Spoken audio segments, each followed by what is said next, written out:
Hello and welcome back to another episode of Expat Lens. I'm your host, Jack Xavier. Today on the podcast, I'm pleased to welcome a friend back to Japan, possibly for the long term.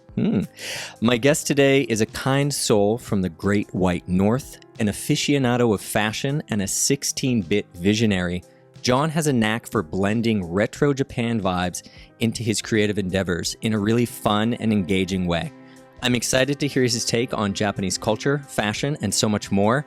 Hi, John. Thanks for coming on the podcast. Hey, man. What's going on? What's going on? I'm on the show. This is great. I love the energy. So let's start like where we always start. Do you want to tell us a little bit about your first memories of Japan, how you got here, why you were interested in Japan? Yeah. Wow. Probably. Okay. So the first time I was in Japan was in 2007, and I was still a student at the time, and I really wanted to go to Japan. So in about the summer of 2007, July and August, that was about my first time coming here, and I think the first thing I remember about it was like crazy hot and humid because I'd never experienced like any kind of weather like this, and I'd never been outside of like North America. I've been to the States and like parts of South America and stuff, but I'd never been to Asia, and I never knew like what the weather was like there. So when I got off the plane, I was just like blown away how freaking hot it was. It must have been like 38 or something, and Wow. it was like super humid. It's the humidity that always gets you, right? Yeah, I was getting broiled like outside. The minute I stepped out of the jet, it was just like, holy crap. So was that your like first impression of Japan? Is like, wow, it's really hot. yeah, damn, it's so hot. But I was very amazed. Like in the airport, I think it was Narita. Yeah, it was Narita.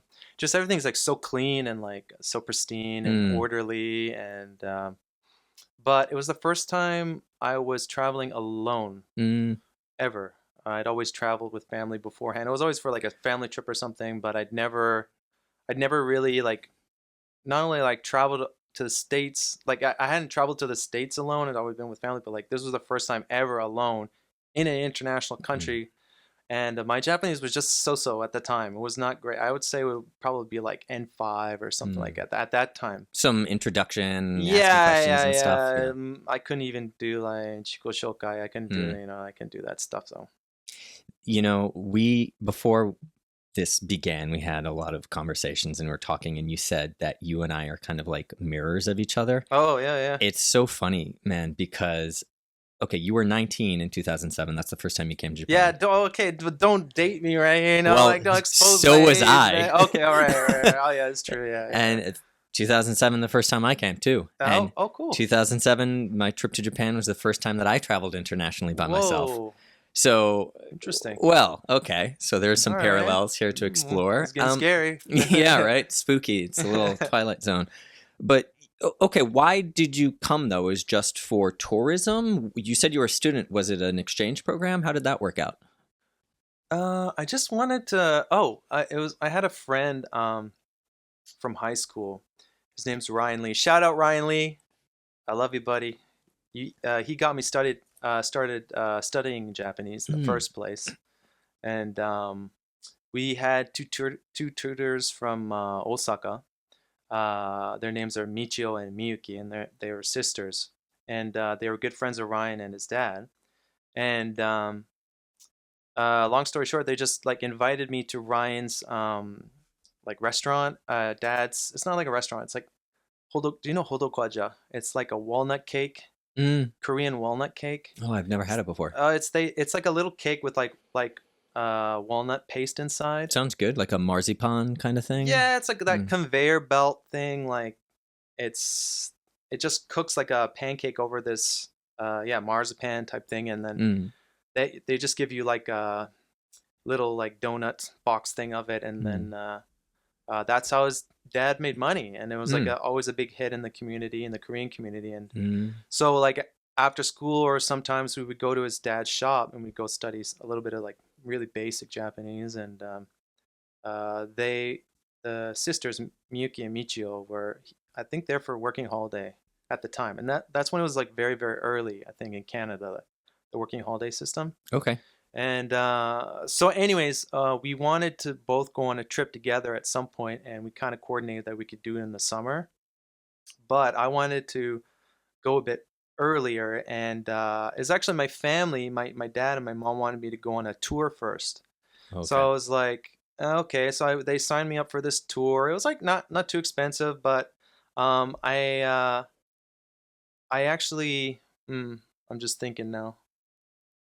I was on the tour, yeah, at the beginning of July, and I actually quit the tour like, Nice. yeah, like 5 days in or something. We were Huh. in Takayama. I think it's close to Nagoya or something. Okay. If it's in the mountains somewhere, and it's like a sightseeing place. Mm. And I was part of this tour, and then like after the month of July, I was supposed to join Ryan, my friend, for like another month, just staying at our tutor's place, like their mansion in Nice. Osaka. Mm. But during that time, By the way, when you say mansion, do you mean like Japanese mansion? yeah, like Japanese Okay, mansion, right. mansion, Yeah, mansion. just to clarify, that's Say like it like an that. apartment type of a deal, right? Yeah, yeah. Because when you said mansion, Condo. I was like, oh, gigantic house. No, Wait, no, no. Japanese mansion. Okay, Not condominium, Japanese yeah. mansion, yeah, Yeah. for sure, for sure. Really nice though, really Mm, nice inside. Um, but that was the plan. So the mm, plan was the month of July be on like a little tour, and then in August meet up with Ryan and the tutors. mm. But I quit the tour because I just didn't like it, and I already had friends that wanted to meet up, but they lived in like Funabashi and Wow. those other areas. So I just felt like it really wasn't worth my time. I was more like a city guy. I wanted to go to the Mm. city, hang out in Tokyo, hang out in like Chiba, Shinjuku, all those places. So especially Harajuku too. I wanted to go to Harajuku, and so I should note though, like those tutors, Miyuki and Michio, they had already gone back to Japan by that time. Mm. It's like their visa was done, and I already had new tutors that I was working with, and I was meeting up with them Mm. after I quit the tour. It So sounds like you had many, many connections in Japan already. So you had your tutors, your friends that you had made in Canada. yeah, that's correct. Yeah. Yeah. Wow. What was the thing that sparked your interest in Japan while you were in Canada? Mm, uh, I guess like the earliest would probably be my dad's friend. Mm. He's his name's Steve Raymond. He's a piano player. Mm. And when we were little kids, me and my older brother, I have an older brother named Mike, and when we were kids, my dad and Steve were super, super tight. They would spend like afternoons producing music with each other and for like local broadcasting and stuff.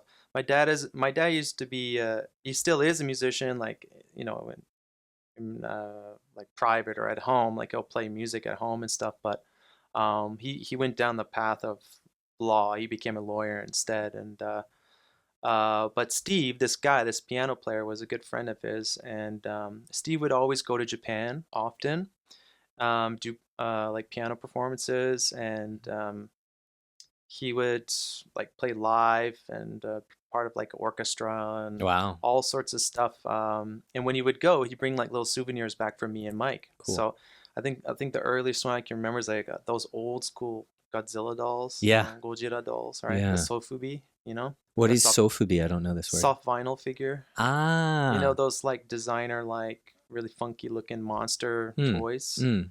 Very old school. They're just like hollow Oh, like plastic the ones that toys. have like Ultraman Correct. as Yeah, well. yeah, Yeah. yeah, Okay. yeah. Of So course. Yeah. that kind of stuff he would bring back for me and Mike, and we'd be like, "Oh, this is great. Where's this from?" And that's where it, I guess, Nice. started. Yeah, Cool. yeah. Steve.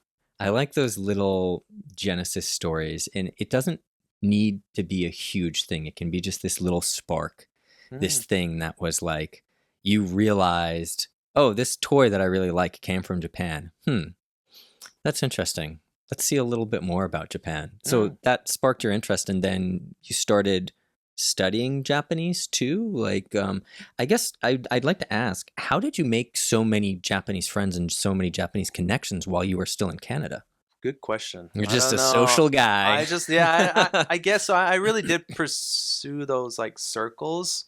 I would really try to seek out like like cultural centers, like Japanese Cultural Center and stuff, JCCC, it's called in Toronto. Sometimes they'd have like little events and stuff, and I'd go to it, and then there'd be other people interested in Japan, and and then you could meet Japanese people. There are people who are there on working holiday. I didn't really start making those connections until I was like early 20s, early 20s. I started meeting like more Japanese people, Oh, okay. studying abroad for English, or coming on like a working holiday visa. So And this was after you came back from your first trip to Japan. Then you started building those connections? I think so. Yeah, you're right. Yeah. mm. Now that I think about it, more so. Mm, Yeah, I started like meeting more people. I wanted to grow my connections to the mm. country. I think after that first trip, because after that first trip, I was really really hooked. I was just sort of like, I have to come back. I have to come back again and again. What was the biggest impression that first trip left on you? Like, what is the memory that's like, boom, this is my core memory? Or if there's a few, because I'm sure there's a lot of stuff that's stuck with you. Oh, probably. Well, in that first trip, I think I was on the tour. It was, I guess, leading up to quitting the tour. Hmm. I was just sort of like, I didn't want to do what was on the itinerary. I just wanted to do my own thing. And I felt like I was armed with enough Japanese to go wherever the hell I wanted, Nice. so I didn't have to worry about like clinging to a tour guide or something. Like, I just wanted to go do my own thing. And like, no offense to the people in the group too, they're all nice, very nice, super friendly people from like Australia, the States, different parts of Europe and You stuff. were a young buck and you wanted to, Yeah, break man. out. Yeah, exactly. Yeah, exactly. Yeah, I just wanted some space, and I just wanted to explore it on my own terms. Mm. And I think the one moment was like, I think I was in Takayama. That's where it's sort of all the Takayama. showdown. Yeah, All right. Takayama. Yeah. Showdown in Takayama. Yeah, pretty much, pretty much. It was like I was just I rented like a chari, mama chari, and I was just A like, bicycle. yeah, I was on a bicycle, Yeah. and I was just like riding in the middle of nowhere, just this open road, like in the fields, Out in the And countryside. I was just thinking, Nice. man, I'm so free from everything. I'm so free from the bull crap and anything that's going on at school or any social pressure, back home. I just felt very, very free, and I could do whatever I wanted. And I had the confidence to do it. And so I think at that moment I was like, I'm gonna quit this tour, and I think I'm gonna go meet up with my friends up back in Tokyo. And there's some stories there actually I just thought of. Yeah, please share when I if you got don't back. mind. Well, like, I told them I was leaving the tour, and they're like, all right, well, you can't be refunded for the rest of the tour, right? Like the meals and I was like, yeah, I just won't tell my folks, Like, so it was all funded by, my folks. So it was a really nice gift for that summer. And, but I just had to do my own thing. I wanted to anyways. And, super grateful for that. And, I decided to go back to Tokyo from Takayama. So take the like Shinkansen all the way back, all within one day. Like travel back to the main station, then back to Tokyo. And quick note, I did this on the JR Rail Pass. I don't know if this is in other countries, but it was really good to have. I'm glad I had that because I didn't have to pay for any tickets. It was just all covered on the. Yeah. The Rail Pass is amazing, and it is such a good deal. Unfortunately, I think it's actually at the end of this month. Oh. Yeah, the end of October 2023, they're increasing the price. So I think it used to be like 1 week or 2 weeks is 50,000 yen, something like that. Okay. Which is an insanely good deal. If you ride the bullet train 2 or 3 times, it'll make up for itself. Yeah. And now they're increasing it to something like 70,000 yen. So if you're hearing this, it's already too late.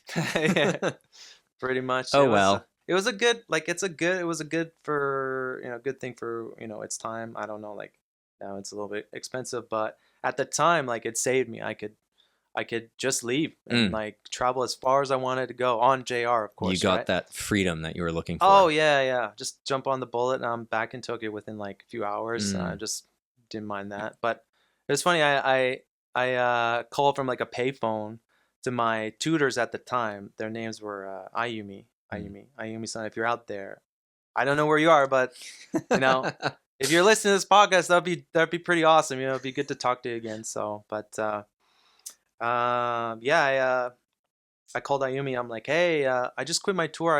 I'm here. I'm here to see you guys. So, um, I need a, excuse me, I need a little help finding a hotel.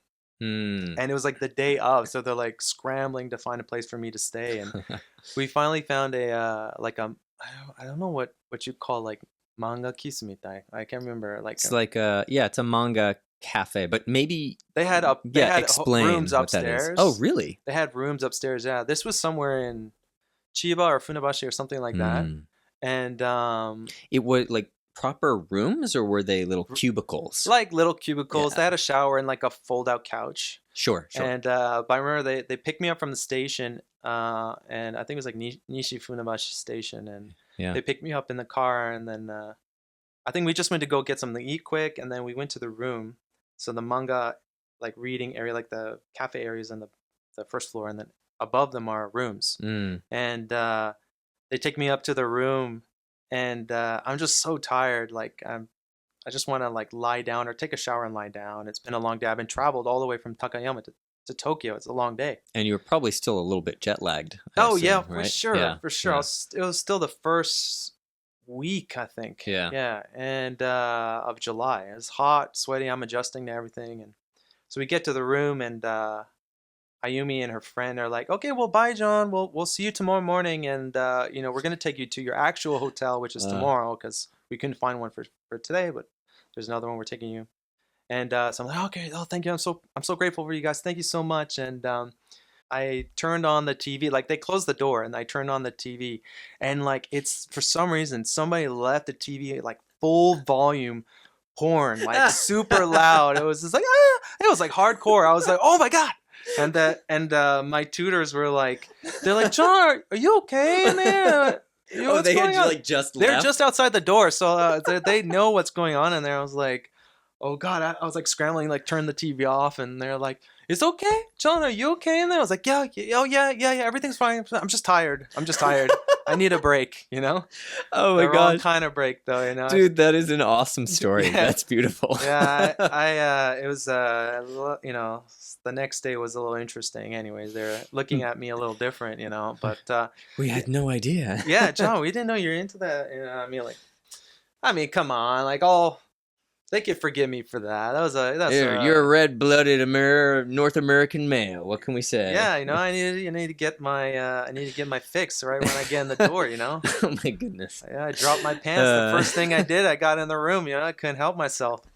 Well, I could tell a story about that, but let's let's divert from that side of the conversation. Okay, it's all right, you know. So I wanted to ask you as a follow-up to this. So you know, when I came to Japan too, there were a lot of these moments where they kind of stuck in my mind, and like that first week was very eventful. Even the boring little things like going to get a beef bowl gyudon for the first time. It's like, yeah. I remember that super well, or whatever. Yoshinoya. Yeah, yes, exactly. And it's like I wanted to do this. I had never been able to do that. And then when I was finally got to have it, it's like all that stuff is so clear. So like what was your initial impression of Japan as a whole? You mentioned it was clean and such, but like after that 1 week or so, how long were you here for? 2 weeks? Oh, during that first trip?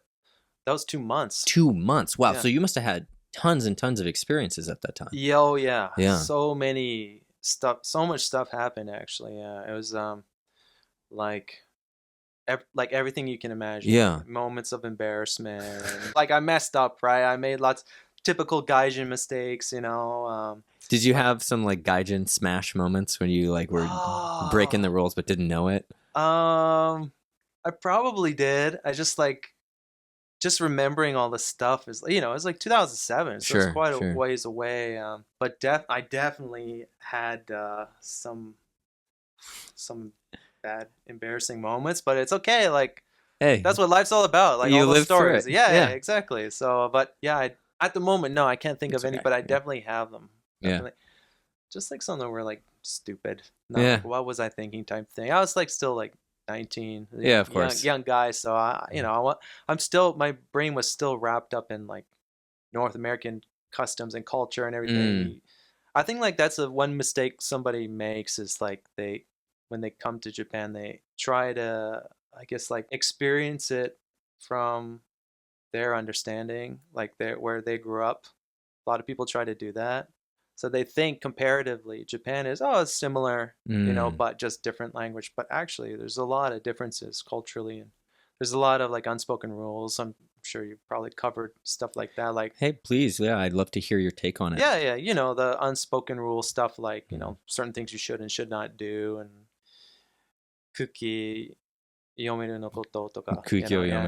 Read the room, read the atmosphere. Yeah, stuff this like is that. this is a hard one. Right? Yeah, and that is those things like you have to get used to. Right. And I was getting used to that at the time. So like you said, yeah, it was like kind of like a whirlwind. You're learning so much, especially like 2 months. I was there for 2 months, July and August, blazing hot. Yeah. Yeah, just a lot of stuff happening as a young kid. Did you learn most of those things and get a deep cultural dive with your friends as well while you were hanging out with them, or was that more like when you were doing stuff on your own? And in addition to that, like, do you have any maybe advice or insights about those kind of like funny little, I don't know if I would call it culture shock, but moments when you're like, okay, I'm thinking like a Canadian or a North American, and that's not going to work here. I remember while you're, going through your memory banks, I remember for me, when I came to Japan, I had the impression that like Japanese romance for some reason was less, I don't want to shoot myself in the foot here, but like less, not refined, but they just don't express themselves and they don't express affection the same way as North Americans do. And for me at first, I was like, Japanese people don't know what love is. And obviously that's not true. It's just a very, very different, more subtle way. So when I thought, it's less refined, it's like, no, actually it's more refined in a way, because the ways that Japanese couples express affection towards each other, especially at the time, like this is like 15, 16 years ago. But like, it's different. And that's something that I had to learn and deal with and accept and know that when you're getting closer and building relationships in Japan, you can't expect the same reactions to things that you get from like North Americans or even Europeans, which is a little bit of a closer kind of cultural match. Now that you mentioned, I guess it's like a stupid kid thing I did. But like I remember we were staying at Miyuki's apartment, her mansion or like condo in Osaka. This was in August of 2007, and I remember I made a joke about throwing an egg off her balcony and hitting a bosuzoku guy. Oh, whoa! And she freaked out. She was so angry. She was so mad, but I don't think she understood that it was a joke. She took it very literally, like this was matter of fact. Yeah, and I was, her rage was like, wow. I wanted to change like where I was staying, because I thought I'd like created this rift after that. Wow. Ever since then, that's funny. Ever after that, I never spoke to Miyuki-san ever again. Yeah, wow. She was like so like angry about it, even though it was like not, it never happened. And my friend Ryan knew that, like he knew I was just talking smack, right? Like I wasn't really, that never really happened. He didn't even believe me when I was telling her, right? But she took it very literally and very seriously. I think that's some really good insight, and you reminded me of something as well, a little disconnect in communication that I had at that time too, which is like sarcastic humor, or this kind of like you're saying something and you mean it as a joke, but Japanese people take it very literally. Yeah. And either, that seems like a very extreme reaction to me. Yeah. But like when I would say jokes or like things that I used to say in high school, you're a dumb high school kid. You had these like edgy humor jokes. Yeah. Japanese people would just like deadpan me and be like, what are you talking about? like this guy is weird. Yeah, this right? guy's a weirdo. Gotta kick him out of here. Yeah. Yeah, and I quickly learned that kind of humor doesn't translate. Now, I would say in 2023, dark humor has found its way Oh, into Japanese circles, at least on Twitter, anyways. Like yeah, yeah. they're full, which is weird because it's like, hey, nuance on the internet does not exist. But for some reason on Japanese Twitter, people say really sarcastic, dark jokes, Hmm. and it works. Hmm. Whatever. I don't know. I'm never on Twitter Yeah, ever. I'm not either. It's Okay. yeah, this is secondhand information, but Okay, okay. Interesting. yeah, I thought that's interesting, and Dark humor, eh? I can definitely back up that sentiment of like, yeah, Japanese people will take things literally, or maybe it's just a miscommunication. Did you make that joke in English?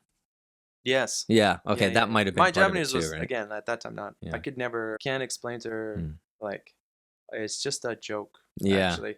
yeah. And I thought it'd be real. I don't know what I was thinking. What was I thinking? Hey, whatever, I was 19. just You're, stupid. I was just making a yeah. stupid joke. I was like, yeah, I threw up this egg and then hit this Bosuzoku guy, and he like looked and pointed at me, and he's like, I'm gonna get you. And she's like, what? We have to Ah. get her. You have to leave. You have to leave. And she was like, I have to call the police. I have to file a report. I have to. I was like, oh, it's just a joke. And then after that, it was never the same. Like the Mm. ties were severed after that. Wow. Yeah, Mm. I could never really talk to her normally. And it was part of me too, though. Like I kind of distanced myself too because I thought it was too over the top. Yeah. So it kind of fizzled out that relationship. Even though she was like my main tutor from back in the day, like kind of soured things, and that's really my fault. I made a stupid mistake. Stuff like that happens. Yeah, So, it happens. You know, yeah. you find out your compatibility Yeah. in life, right? So So you went through these trials and tribulations and new experiences, and you had a great, I'm assuming, 2 months in Japan because you decided to continue to dive deeper into the culture after you got back to Canada yeah, and building those connections. Looking at that time and then thinking about where you are now, have you felt that Japan has changed at all? Maybe it's just even your perspective, but like looking at the 2007 version of Japan and the 2023 version of Japan, have you Mm. noticed any big changes? Or would you say mostly it's still the same? It just, stuff on the surface maybe has changed, but I think a lot has changed. I think in of like it like all things in life in good and bad. Mm. I think like back when I was my first time 2007, things were still very like um I don't think they were as internationalized and like Mm. not as diverse as it is now. I think there's a lot more people from abroad living in Japan now than say 2007, partly because Japanese has a lot of influences on the youth today and like in a lot of our generation and the ones earlier than that through everything like pop culture, music, anime, art, film, music, you name it. I think it plays a larger part in people's lives today. So definitely I think it's a little bit more diverse in a sense that you have more people from like Europe, North America, different parts of Asia and whatnot, living in Japan now. That said, a lot more people are taking interest in Japan now, and they have the income to do it, and they Mm. have I think because of telework or like they call it like remote work, Mm. they can a lot of people can find opportunities here now and make it a reality. Also, social media is a very, very, very powerful tool. I think like plays in people's lives and influencing people to visit here and Mm. also the economics of everything. It's much cheaper. The yen is cheaper right now. So Mm, like, mm. I definitely agree with that assessment. There are certainly more non-Japanese in Japan living here long term mm, as compared to 2007. I remember when I had visited Tokyo for the first time, you would see some other foreigners and maybe businessmen and stuff, but you wouldn't see so many people who looked like they live here and just, right, going about like their daily. tourists. Yes. Yeah, people are here on tourism at that time. Right. But, But now, actually, on the way over to pick you up today, I mm, saw 3 non-Japanese people in mm, the neighborhood. right? And Yeah, I was like, those guys are definitely not tourists. They definitely live here. yeah. And you're seeing more and more of that. So, yeah, there's definitely more diversity, I'd say, as a general rule. And also, I think your points about the social media and people having more of an interest in Japan than they did before. It's growing more and more. I remember when I was a kid, people would ask me like, "Why are you so interested in China?" And I'm like, "Well, wait. First and foremost, Japan." Oh yeah, Right? yeah. Yeah, it's like the cultural consciousness at the time, at least within the United States, is not so strong. I mean, we were rolling off the 80s and people cared about Japan back then, but it was kind of dying out in the early 2000s. But cultural influence of Japan, I would say, is like maybe stronger than ever now. Yeah, I think so. So I'd say that's like a huge, definitely a big change, and just the accommodating all of it, like following up from the Olympics. Like I think it was just this big social force trying to change the things. So it's like back then, that some signs were not in English. They're not, you could go to like some like inaka place or something, and there's nothing to accommodate people. Way out in the countryside. Oh yeah, there's no help whatsoever. You need a guide, or like there's a necessity for that. But obviously, thanks to the power of the internet and AI and all types of like translations or like Google Translate, people can just like wing their way through a trip solo. And Google Lens translation thing it's crazy. It's amazing, right? Yeah, it's really, really cool. It's like, oh, why did I spend all this time learning Japanese? It's interesting. We're getting to a point where I think like all human beings will be able to communicate at some level through technology instantly, and will not have to rely on the language itself. Although I think it's important to. I think it's like a really, really respectful, nice gesture when you know the country's language, and especially in Japan, people really respect that you can speak Japanese very well. Like your like inflection and like accent also are like quite good.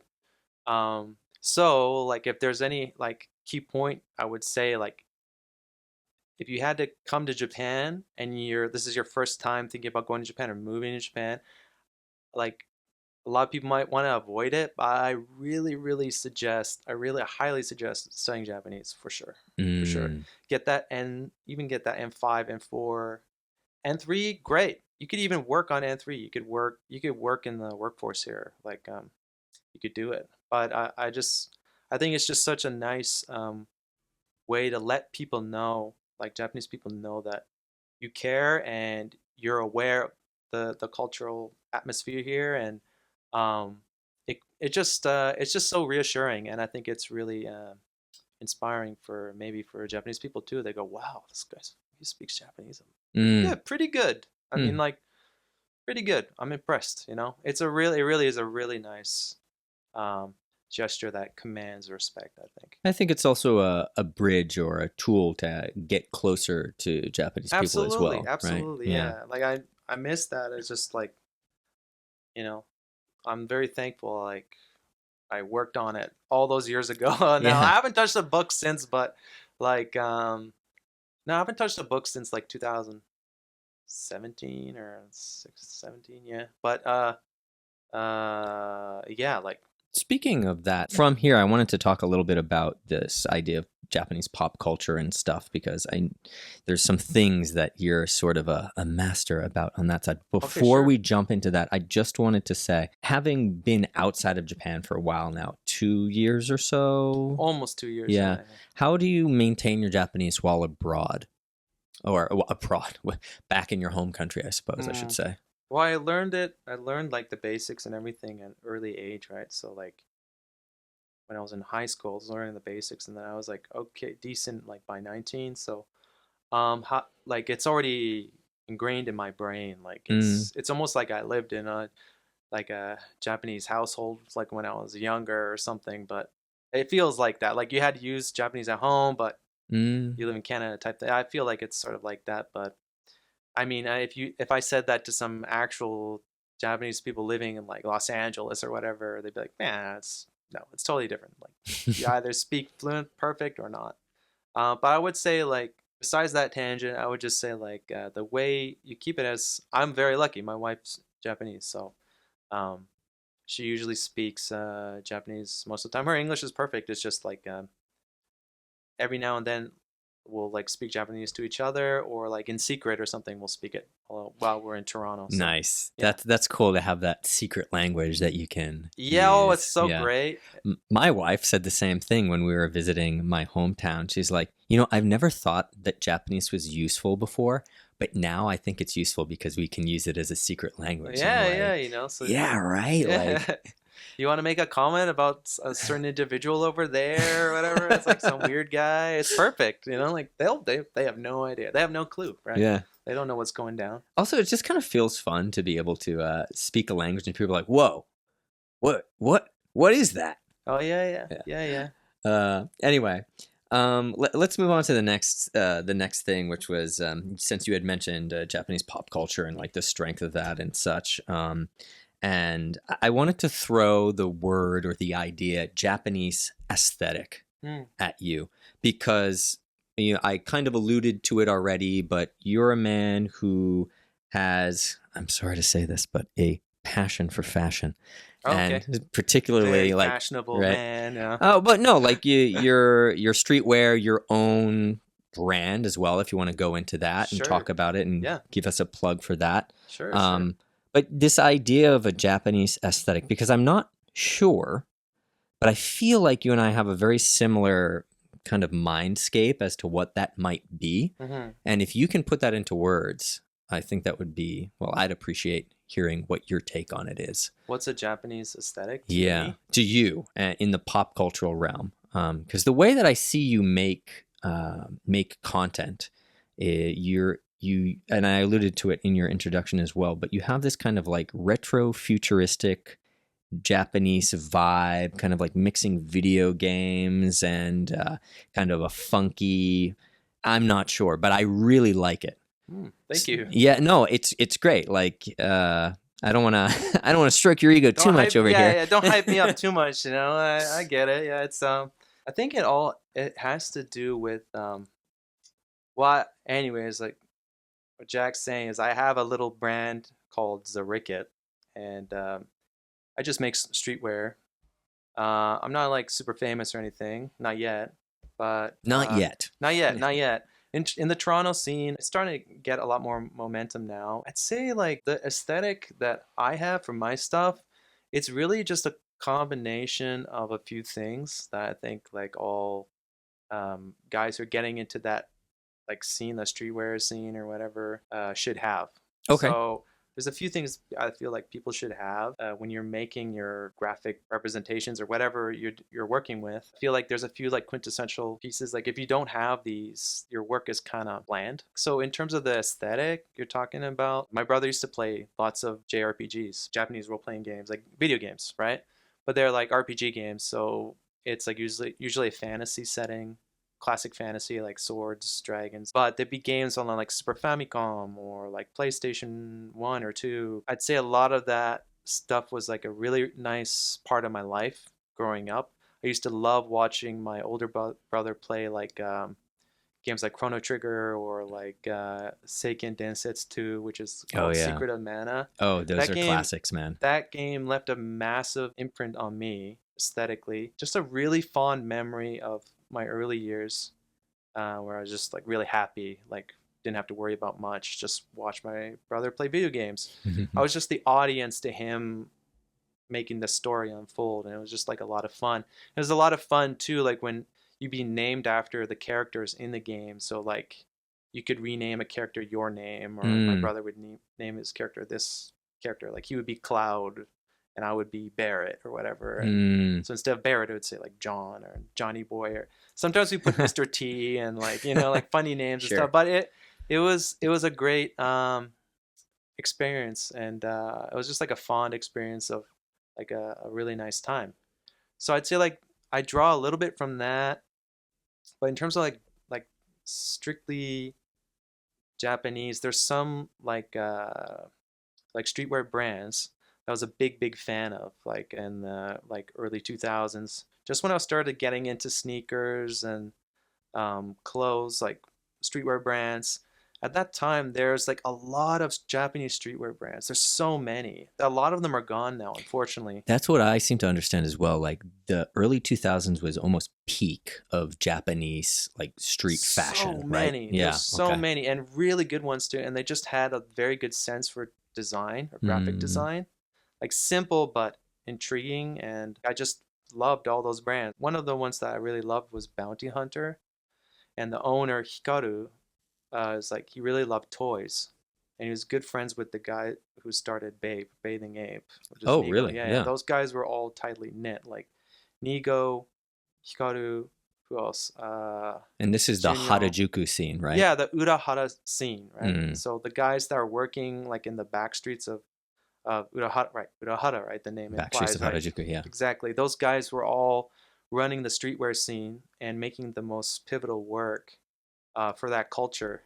And what's interesting is like only like I don't think a lot of kids in the West knew about it too. Like they'd be like Bounty Hunter, what the hell is that? Mm. You could only find out through going through web stores and stuff, and checking out things like Cliff's Edge or Stay 246. These were like really prominent web stores that would sell to overseas. So I found out about these brands, and I just love the graphics, the graphic style, and I'd say that's where a lot of my influence came from. Just like Mm. studying those guys and what they made, and Bape, Neighborhood, Undercover, Bounty Hunter, Tenderloin, Hysteric Glamour, all these brands. They're all like big names now, but at the time they're sort of like they're very famous, but they're also very street A little oriented. underground. Yeah, still had that Mm. underground status at the time, I think. Mm. Um, but the big ones are like Hysteric Glamour and Stussy. They've been around forever, so and they've made their mark on Japan. Stussy is a Japanese brand? No, it's actually it's American. Okay, I was gonna Yeah, say, yeah, wow, I Sean had Stussy. no Yeah. idea. No, but they'd been in Japan for so Oh, long. okay, Like I they see. had their outlets and They had some influence in the arena oh, there. absolutely, Yeah, I see. absolutely. And Hysteric Glamour is also one of those brands that doesn't get a lot of praise, but they've been around since the 80s. Mm. And they've been just making like they have their own aesthetic. It's so cool. It's like groupie rocker graphics, Yeah. but on casual wear. But it just looks so good. Mm. It has its own look to it. Like that, like that 70s, 80s rock, groupie, hippie vibe, kind of rocker vibe, but like more retro graphics, but on like casual silhouettes. Is really, really nice stuff. And both men and women really like it too, like in Mm. Japan.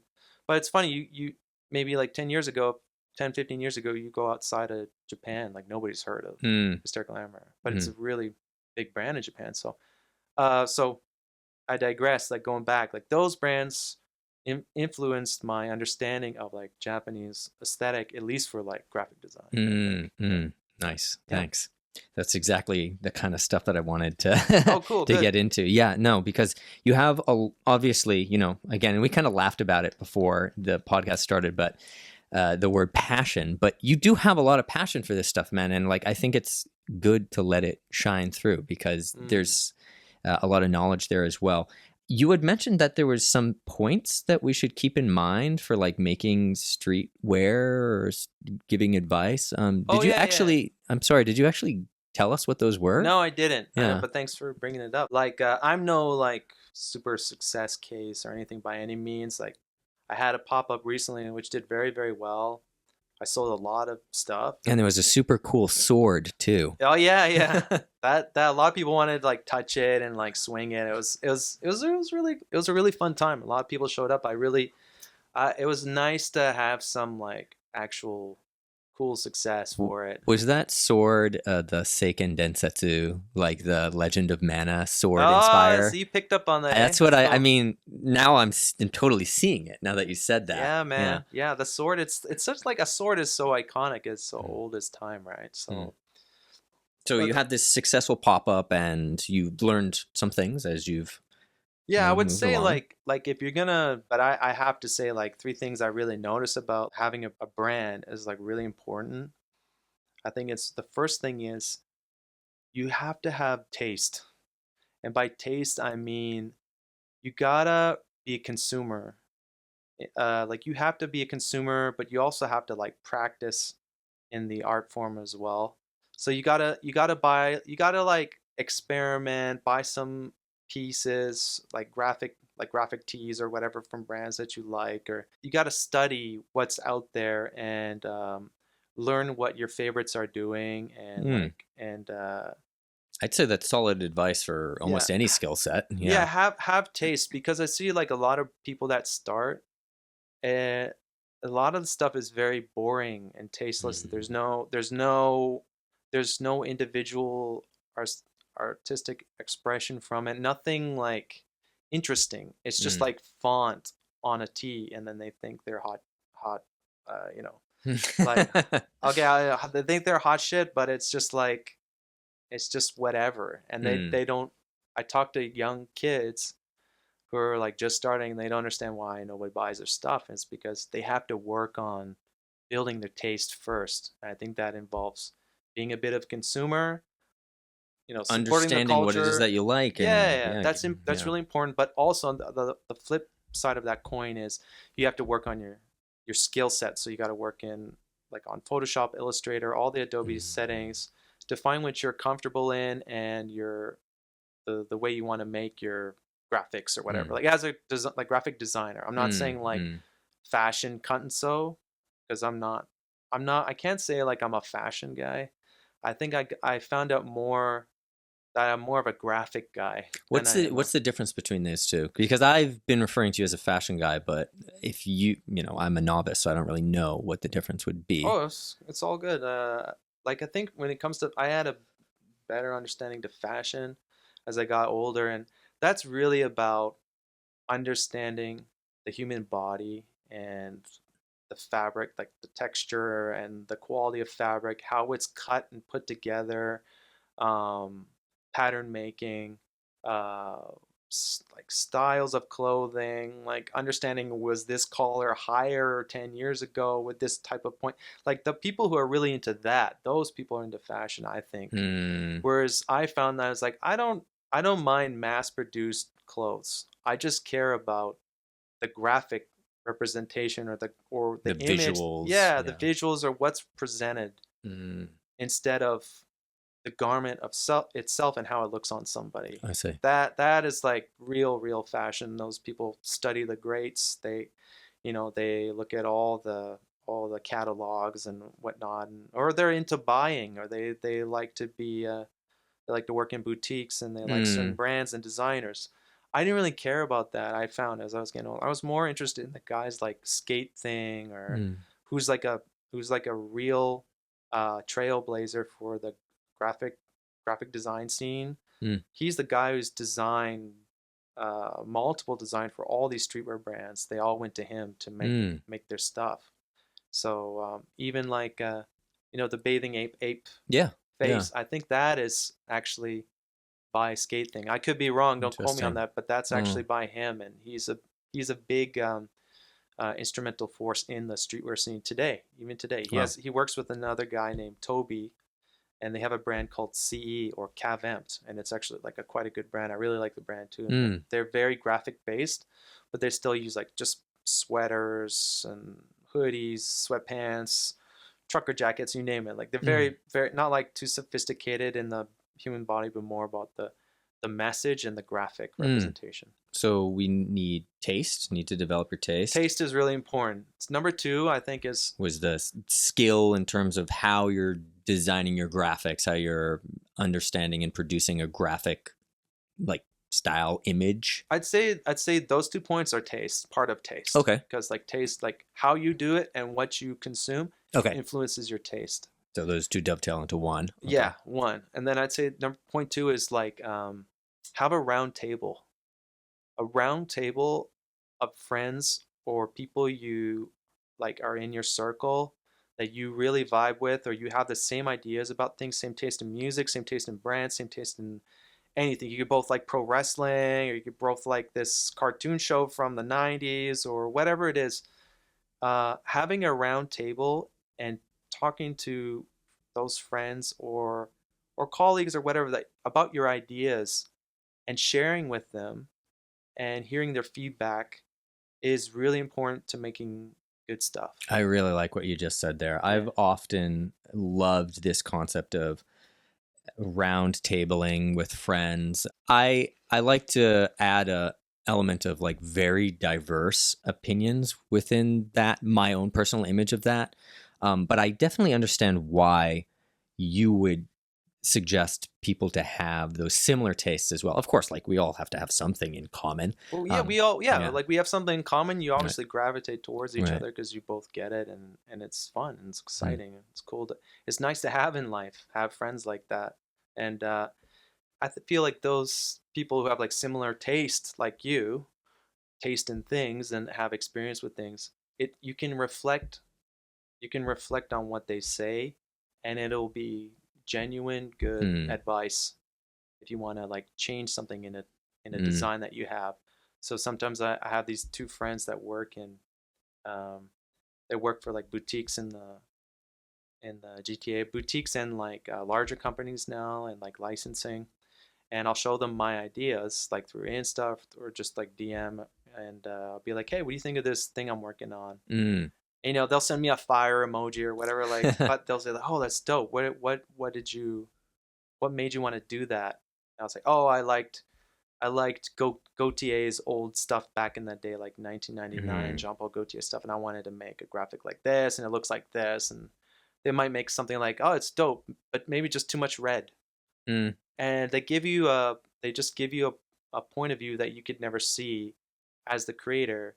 You're still making something like streetwear for people who will want to wear it. So it's important to hear like from an outside source in a way. Get your feedback and Yeah, your early reception. that's constructive. Yeah. That won't derail you from the project, because I feel like when people make duds, they get derailed and they think it's just not working. I should just quit and whatever. And that's not the case. It's just usually they don't have people to turn to, like a round table, a knight's round table. This is King Arthur's court.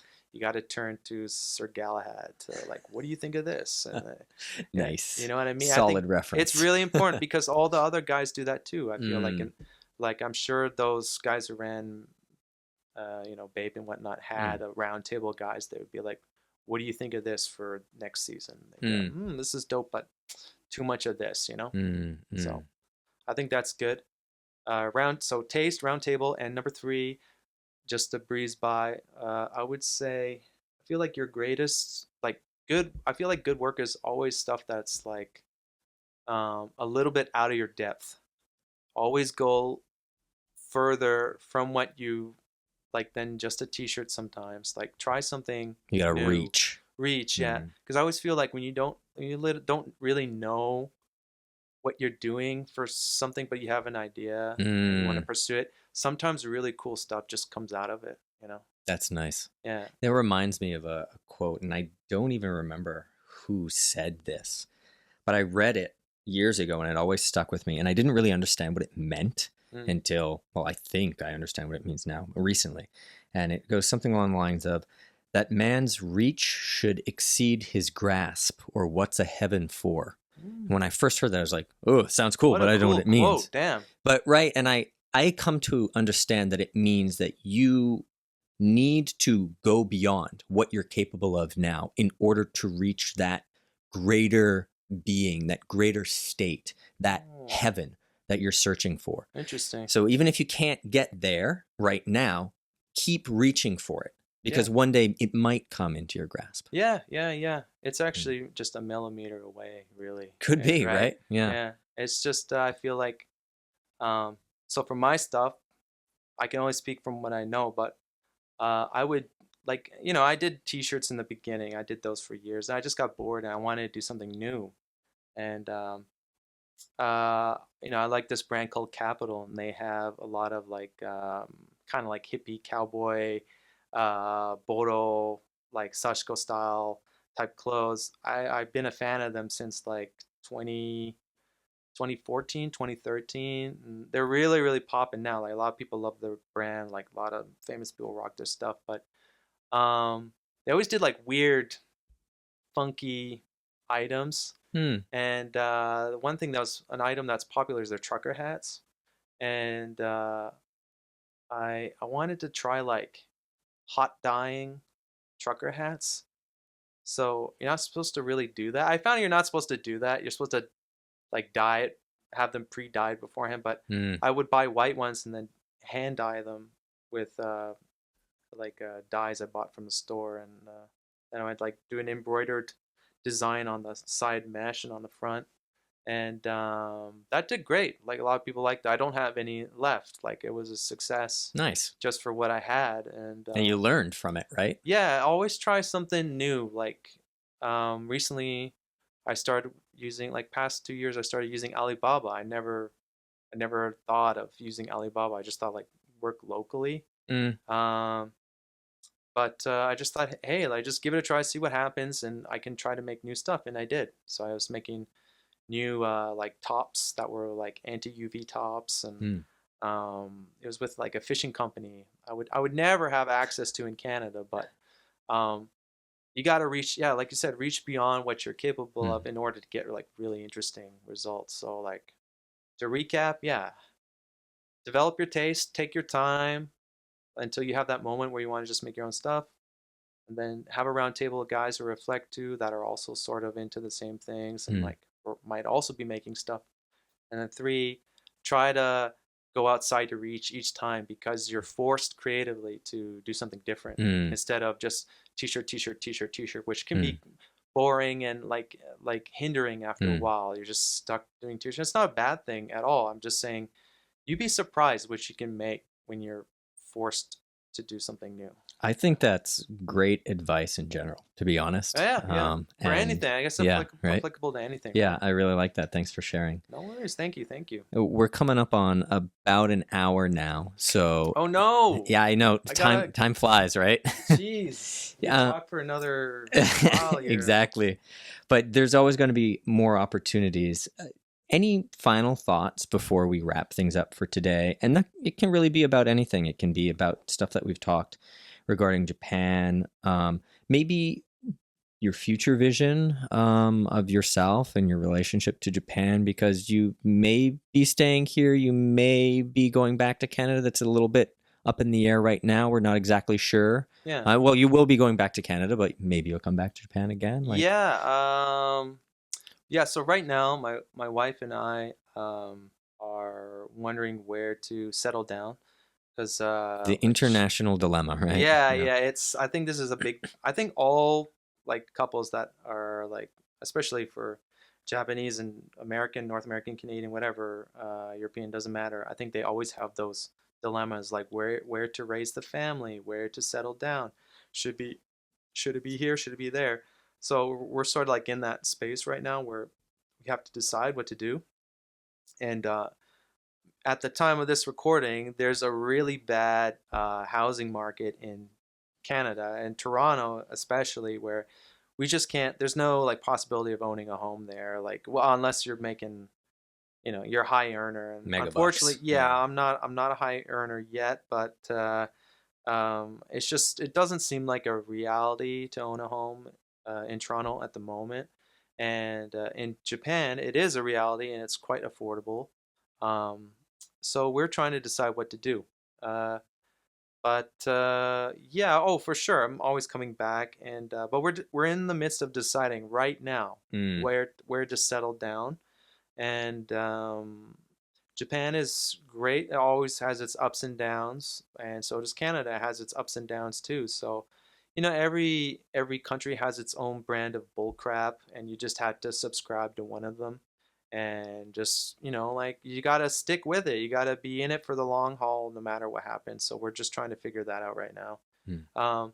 But I would love to own a home here one day. That would be great because it's just so pleasant, Mm. so like peaceful, and I'd love to do more like pop-ups here in Japan, but also in the like countrysides as well. Like with my brand, it's more like classic fantasy based.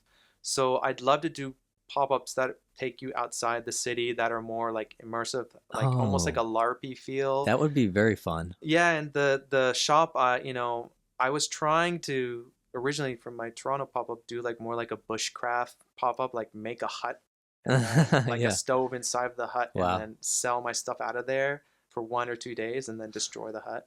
And it was supposed to just be very, very like, you rely on nature, figure it out, and sell your stuff, then go. And make it very aesthetic too. And that is one of the things that I really like about your brand. You have this merchant character that you embody, and it's like part of the brand, but kind of not. But it's this, JRPG style mystical merchant who just like appears out of nowhere, and he's like, "Hey, looks like you're in a jam. Let me help you out." Yeah. I just transported us out of that maelstrom. Yeah. Here, buy some new gear. Yeah. Just spring. With Instagram, like you only have a minute to do it, right? Like you could do it on Reels now; it can be as long as you want. But at the time when I first started, you only have like a minute on a post, or a minute long, or something. So I try to encapsulate the whole sales pitch of the video into 1 minute, and like tie the story and the product and everything within 1 minute. Like, so you're working within constricted time space, but it works that way. You can always like get the design done and whatever. But yeah, man, it's great, and I always look forward to your posts and when you post something new. Thank you. Yeah, I appreciate it. So I guess that's to say that if we don't see you back in Japan soon, we're definitely going to be seeing you on the internet and your continued brand, Rickett, again, and that's spelled Zaricket. Yep, double T. Okay, E-T-T. 2 T's. And that's on Instagram. Is there somewhere else we can find you as well? Yeah, I actually have a web store, just zaricket.com, Zarickett.com. Nice. And it's there, but the product's not on there anymore because I don't have any left. So. Sold out, ladies and gentlemen.